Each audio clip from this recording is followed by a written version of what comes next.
கடவுளே, எந்த தாய் முன்னாடியும் இப்படி ஒண்ணு நடக்க கூடாது.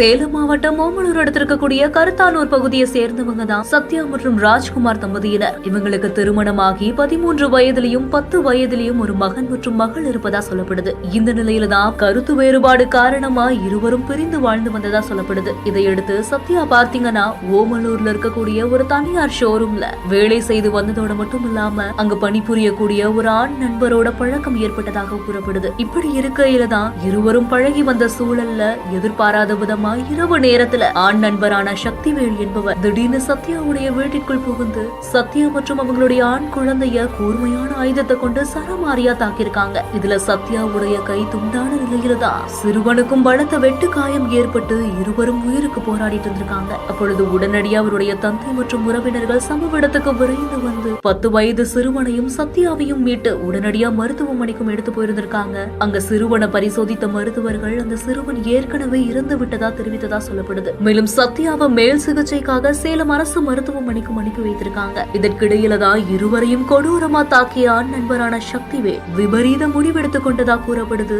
மேலும் சத்யாவிற்கு தீவிர சிகிச்சையும் அளிக்கப்பட்டு வருது. சிகிச்சை பெற்று வந்த சத்யாவும் சிகிச்சை பலன் இல்லாம உயிரிழந்து போயிருக்காங்க. இந்த சம்பவம் குறித்து ஓமலூர் போலீசார் தீவிர விசாரணையும் நடத்தி வராங்க.